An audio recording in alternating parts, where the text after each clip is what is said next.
The annual motion of the Earth around the Sun leads to a series of phenomena associated with the changing position and orientation of the Sun as it transits in the sky. This information was, of course, common knowledge to all ancient cultures and tribes who used it to plan their lives, to plant crops, or to follow the sources of food that varied with the seasonal cycle.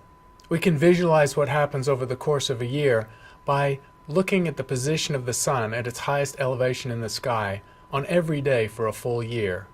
People have done beautiful time-lapse photography to show this effect. The orientation of the Sun in the sky changes because of the Earth's tilt as it spins about its axis. The spin axis is tilted by 23.5 degrees with respect to the Earth-Sun orbital plane, or the ecliptic. In this series of time-lapse photos taken from a northern latitude, even at midsummer, the Sun rarely rises to high elevations, while at some parts of the year the Sun never rises or sets at all. We've seen there are two planes, the one defined by the extension of the Earth's equator into the sky, the celestial equator. The second plane is that defined by the Earth-Sun orbit, or the ecliptic. These two planes are tilted by 23.5 degrees, the tilt of the spin axis of the Earth. We define the equinoxes as the 2 points or times in the year when the ecliptic intersects the celestial equator. Those are the times, equinox meaning equal day and night, when night and day are equal in length. We define the solstices, summer and winter, as the points where the ecliptic is furthest from the celestial equator. These define the highest and lowest elevations of the Sun in the annual cycle. As seen from a northern latitude, such as in North America or Europe, the Sun slants across the sky. We've already seen that this slanting motion gives sense to the idea of clockwise as opposed to anti-clockwise for our watches and clocks. The Sun rises in the east and sets in the west, with this slanting trajectory through its highest point in the sky, its transit. As the season changes at the winter solstice, the Sun rises and sets south of due east and west, meaning that the elevation of the Sun is lower in the sky and the day is less than 12 hours. After the spring equinox, the Sun moves so that it is rising and setting due north of due east and west, meaning there's more than 12 hours daylight and the elevation of the Sun in the sky at its highest elevation is higher. The smooth annual variation represents a sinusoidal variation in the angle between the ecliptic and the celestial equator over 365.25 days. The other thing that occurs on an annual cycle is the migration of the constellations through the night sky. Because the Earth, tilted towards the Sun, presents a different face towards the stars in the night sky, 180 degrees opposite. And that position shifts through the constellations, a full cycle every 365 days, meaning that any particular star rises or sets 4 minutes earlier each night. So the Earth's axis is tilted by 23.5 degrees with respect to the ecliptic plane. The axis points roughly in the direction of Polaris in the northern hemisphere, meaning that is our guiding signpost to due north when we're navigating on the Earth's surface. The second important consequence of the annual cycle is the seasonal variation. Seasons vary in different parts of the world. At equatorial and tropical latitudes, seasons are not marked. Sometimes there's only a dry season or a rainy season.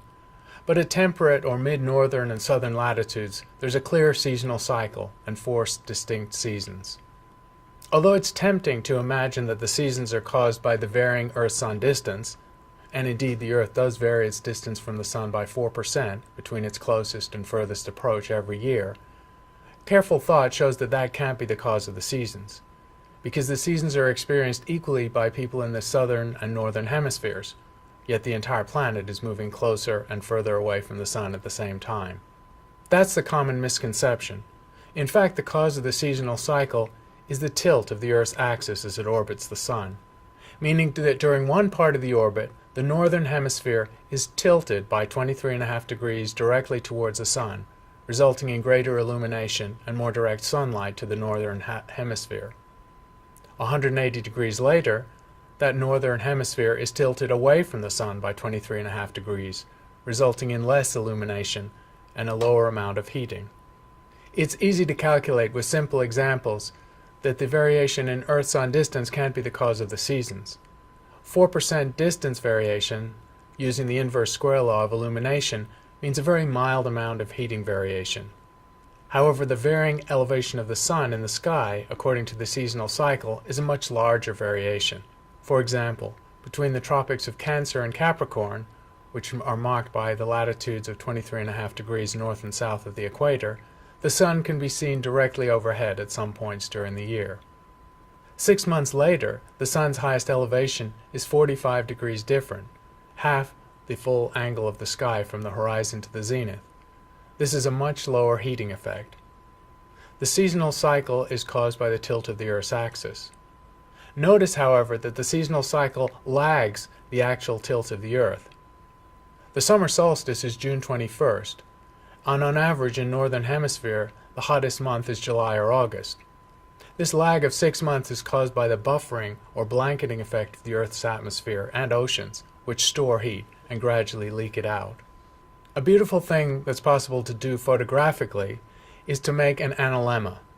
This is where you go out to a fixed location on the Earth's surface and make a montage, a time-lapse photograph of the sun at its highest elevation in the sky, or its transit, every day for a year. Taking an image every day would result in a very crowded time-lapse. So in practice, people might take the image every week, giving 52 different images of the sun over the course of a year.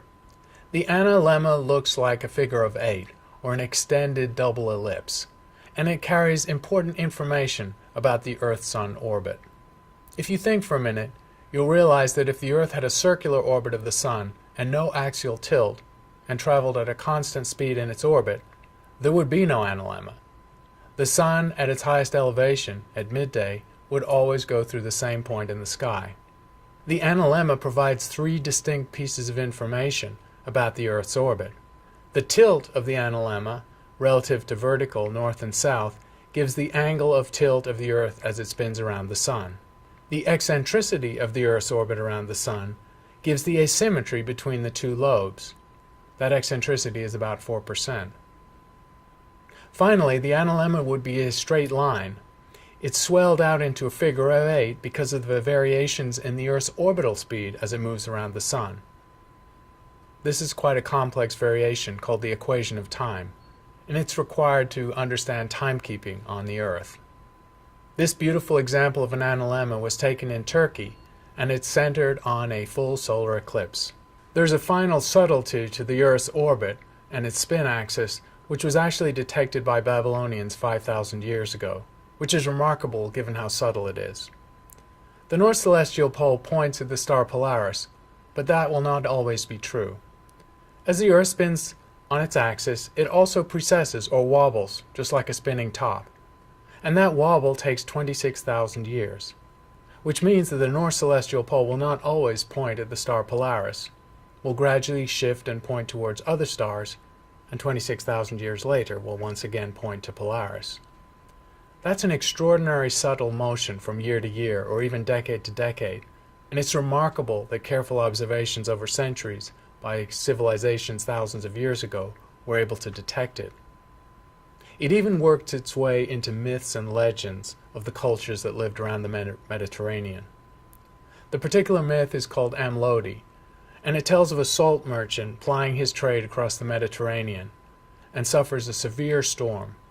The storm leads to a whirlpool, an extreme vortex of water in a turbulent part of the Mediterranean.